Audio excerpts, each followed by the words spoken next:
그렇다면 이제 민주당원들이 좀 더 관심을 갖는 부분 아무래도 최고위원 후보가 아닌가 싶습니다. 반전의 반전을 거듭하는 부분 1위 후보가 지금 바뀌고 있잖아요. 흐름이 이제 김민석 후보 쪽으로 간 것 같아요. 예.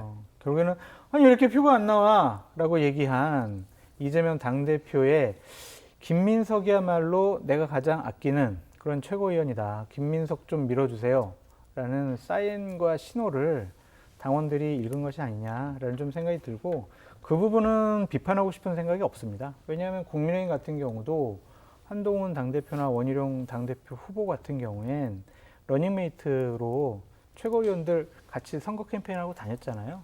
그래서 이거는 뭐 별 문제될 건 아닌 것 같은데 이제 김병주 후보, 이현주 후보 이런 분들은 처음에는 될 것 같았다가 예. 지금은 순위권 밖으로 살짝 밀려나려고 한단 말이에요. 그러니까 이 부분은 상당히 이 두 분에게는 상처가 될 것 같고 이 분들도 나는 친명입니다. 이재명 대통령 만들겠습니다. 라고 했는데 이게 좀 아낌을 덜 받는 거 아니겠어요. 그래서 이제 이분들이 나중에 이 마음의 상처를 어떻게 이재명 당대표가 치유할 수 있을까 뭐 그런 생각이 좀 듭니다. 근데 네, 누가 되든 네. 상관이 없어요. 그냥 다 이재명 대통령 만세 지금 이걸 외치고 있기 때문에 뭐 누가 되든 뭔 상관이 있을까 그런 생각이 듭니다. 박창훈 교수님, 그래도 저는 의미를 좀 부여해 보겠습니다. 한준호 후보가 이제 전북 경선에서 1위가 되면서 3위로 확 뛰어 올라왔습니다. 어떻게 보셨는지요? 네, 뭐 팔이 안으로 굽었죠. 사실은 이번 앞서 뭐 정 소장님 얘기하셨지만 최고위원들이든 아니면 당대표든 노선과 정책의 차이가 확실하면 뭔가 거기에 대해서 의견을 얘기할 게 있을 거예요. 그런데 김두관 후보는 노선과 정책에서 차이가 남에도 불구하고 워낙 이 격차가 크다 보니까 뭐라고 얘기하기 좀 뭐한 그런 부분이 있을 정도인데 최고위원들은요, 아예 노선과 정책의 차이가 안 보여요. 없습니다. 그냥 인기 투표예요. 그렇기 때문에 여기서 누가 1등을 한들 사실 무슨 의미가 있을까? 앞서 뭐 이재명 대표의 리더십, 이재명 대표의 영향력, 야 진짜로 정봉주 후보가 1등이었는데 김민석으로 뒤집어지네. 이런 거 확인할 수 있을 거고요. 예. 또 호남에서 한준호, 그다음에 민영배 원래 친명계의 핵심 인물들이거든요. 그러니까 이런 분들이 이제 올라왔잖아요. 그러면 수도권에서 어느 정도는 소위 영향력이 계속 유지가 될 거다라고 보입니다. 그렇게 본다면은 그동안에 사실은 이제 김병주 후보 같은 경우에 일본 관련 발언으로 굉장히 주목도를 끌어서 초기에 높았었는데 예. 이재명 대표 말 한마디에 지금 많이 바뀌었어요. 역시 그런 점에서 본다면 수도권 경선에서도 이 최고위원들이 이재명 대표 측근으로 분류되는 또는 가까운 사람으로 분류되는 인사들 쪽으로 조금 더 무게가 앞으로 쏠릴 가능성이 있을 거다. 수도권의 표심에 이번 소위 호남에서의 이 전당대회가 굉장히 좀 어느 정도 영향을 미칠 만한 그런 분기점으로 됐다는 측면을 본다면 김민석, 한준호, 민영배 이 세 후보에게는 굉장히 고마운 호남 전대였다 이렇게 평가할 수밖에 없겠죠. 네, 박창훈 교수께 이제 지금 당대표 선거 중에 김두관 후보의 발언에 대해서 좀 평가를 좀 부탁을 좀 드려보면 대의원들에게 보낸 메시지에서 이렇게 얘기하고 있습니다. 현재 당 운영 더민주혁신회의가 좌지우지한다고 해도 과언이 아니다. 최대 개파가 된 계기는 공천이었다. 지난 총선인 거죠. 군내 사조직인 하나회를 연상시킨다. 일단 더민주혁신회의에 대해 설명을 해주시죠. 네, 더민주혁신회의는 이제 작년이었죠. 작년 6월 달에 이재명 당시 대표를 좀 옹호하기 위해서 만든 원외 조직이에요. 예. 그래서 우리가 원 바깥에 있지만 이재명 대표 중심으로 똘똘 뭉치자 이런 사람들이 만든 조직인데 근데 지난 총선 공천 과정에서 여기 있는 분들이 대거 공천을 받았고 그중에서 31분이 현역 의원으로 당선을 했습니다. 예. 자, 이러다 보니까 당내에서 30명 넘는 조직이 그것도 한 조직 출신이 이렇게 대거 공천받고 대거 배지를 다는 일이 사실은 굉장히 드문 경우거든요.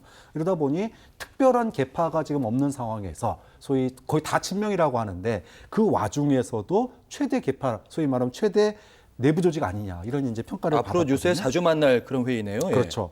그런데 이제 김두관 후보가 이제 일극체제 비판을 하면서 이 얘기를 꺼낸 거예요. 그러면서 이거 마치 이제 전두환 시절에 하나회 생각난다 이렇게 얘기를 한 겁니다.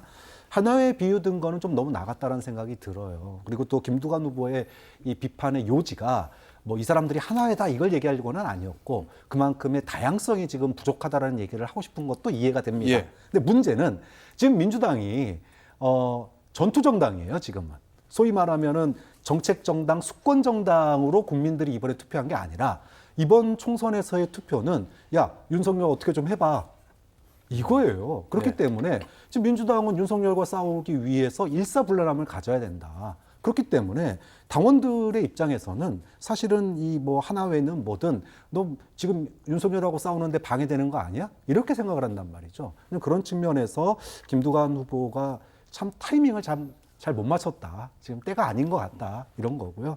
그런데 이게 지금이야 윤석열 정부와 싸우는 정당이기 때문에 일사불란함이 중요하겠지만 이게 정책 정당으로 가거나 수권 정당으로 가게 되면 그때는 이게 또 약점이 됩니다. 그런 점에서 당 내에 뭐 지금 1극이든 1극 체제든 다 좋은데 향후에 수권 정당, 여당이 되기 위해서는 다양성을 확보할 수 있는 내부적인 토론, 민주주의 이 부분을 이재명 대표도 굉장히 고심도 하고 많이 고민해야 될 부분일 거라고 봅니다. 마지막 질문 장성철 소장께요. 이재명 후보도 이에 대해서 다양성 부분이 있다 이렇게 건조하게 얘기했고 아까 말한 그 더민주 혁신회에서는 김두관 후보 넘지 말아야 될 선 넘은 것 같다. 김두관 후보가 이 하나의 발언은 좀 뭐랄까요? 사과를 좀 해야 될까요? 사과해야죠. 너무 심하잖아요. 그러니까 민주당 진보 진영에서는 전두환 전 대통령이라고 하면은 진짜 이거는 완전히 알레르기적인 반응을 보일 수밖에 없는 상황이잖아요.